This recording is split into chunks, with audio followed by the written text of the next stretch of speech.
और इस बीच एक बड़ी खबर आपको मैनपुरी से दे दें, जहां मैनपुरी उपचुनाव से जुड़ी हुई एक बड़ी जानकारी मिल रही है। ओपी राजभर ने भी प्रत्याशी की घोषणा की है। मैनपुरी से रमाकांत कश्यप सुभासपा के प्रत्याशी होंगे। इस वक्त की ये बड़ी खबर, मैनपुरी लोकसभा उपचुनाव से जुड़ी हुई ये बड़ी खबर, ओपी राजभर ने भी अपने प्रत्याशी की घोषणा कर दी है।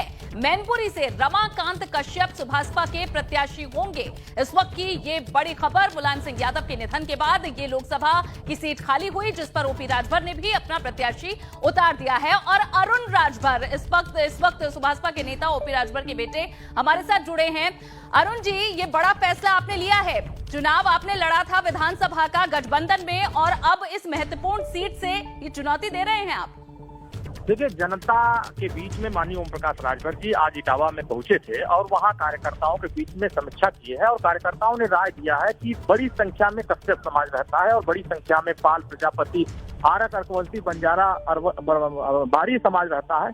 ऐसे समाज की गिनती नहीं है और सिर्फ मैनपुरी विधान लोकसभा सीटों पर सिर्फ यादव और साक्य और कुछ अपर कास्ट के लोगों की गिनती है। तो सुहेलदेव भारतीय समाज पार्टी कार्यकर्ताओं ने यह तय किया है कि जिन तमाम समाज को, जिनको लोगों ने आज तक धोखा देने का काम किया है, उनको ऊपर उठाने का प्रयास नहीं किया है, उनको आजादी के बाद से अब तक सामाजिक रूप से दबा के रखने का प्रयास किया है, ऐसे गरीब वंचित समाज के हर तबके के लोगों को राजनीतिक भागीदारी देकर के आज हमने रमाकांत कश्यप जी को प्रत्याशी बना करके उन तमाम गरीबों को जगाने का प्रयास करेंगे जिनको आजादी के बाद से अब तक लोगों ने सिर्फ वोट का इस्तेमाल किया है, उनको सम्मान नहीं दिया है, उनको सुरक्षा देने की बात नहीं की, उनकी भागीदारी देने की बात नहीं की। लेकिन ये तो समाजवादी पार्टी का गढ़ माना जाता है। अरुण जी, कितनी बड़ी चुनौती दे पाएंगे इस बीच आप? देखिए, जनता जज होती है, जनता के बीच में हम लोग जाएंगे और जनता फैसला करेगी किसका गढ़ कौन सा है। इस धरती पर कोई किसी का गढ़ नहीं है, गढ़ सिर्फ और सिर्फ जनता का होता है।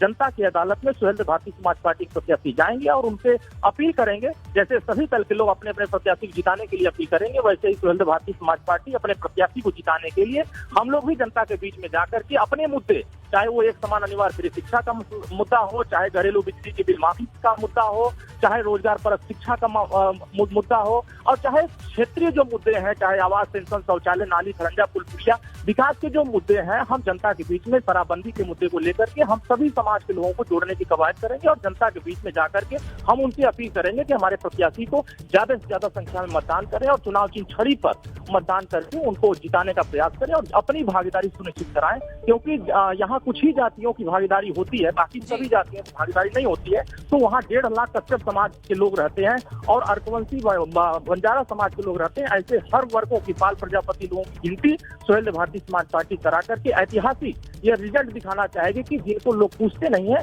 ऐसे समाज को हम भागीदारी दे करके उनको प्रत्याशी बना करके उनको बड़ा सम्मान हम देने का प्रयास कर रहे हैं। लेकिन अरुण जी, इससे पहले विधानसभा चुनाव में आप सपा के साथ मिलकर इन क्षेत्रों में प्रचार कर रहे थे। अब जनता के बीच जाएंगे और समाजवादी पार्टी से आप कैसे बेहतर हैं, ये जब वहाँ की जनता पूछेगी तो कैसे बताएंगे, क्या समझाएंगे जनता को वहाँ की? जो हम लोगों ने जनता के बीच में जाकर के अब तक देखा है, लोगों ने अब तक डरा करके लोगों को रखा गया है, चाहे वो छोटे समाज के लोगों को, कमजोर लोगों को या वंचित तबका को डरा कर रखा गया है। तो डराए गए लोगों को, पीड़ित प्रताड़ित लोगों को, गरीब तबके को हम जगाने का प्रयास करेंगे कि डरने से कोई कुछ नहीं मिलने वाला है। हमको सामना करना होगा, हमें मुकाबला करना होगा और हमें लड़ना होगा अपने अधिकार के लिए।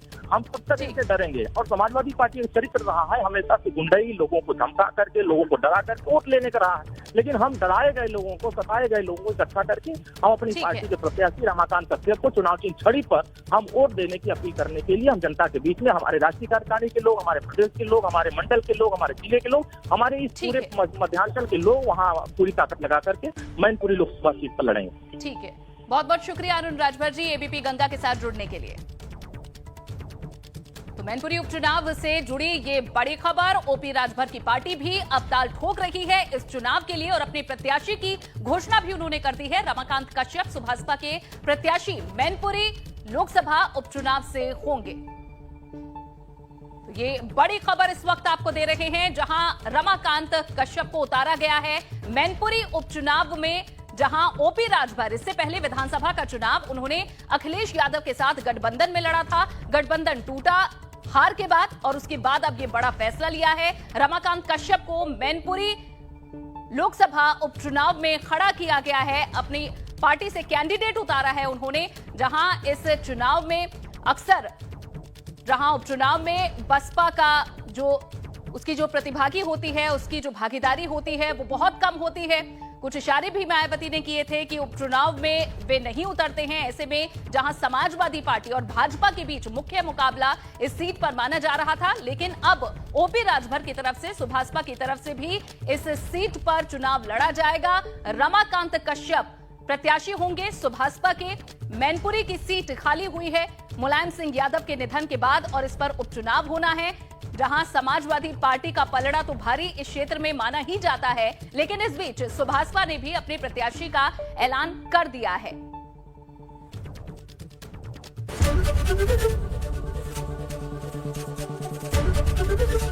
एबीपी गंगा, खबर आपकी, जुबान आपकी।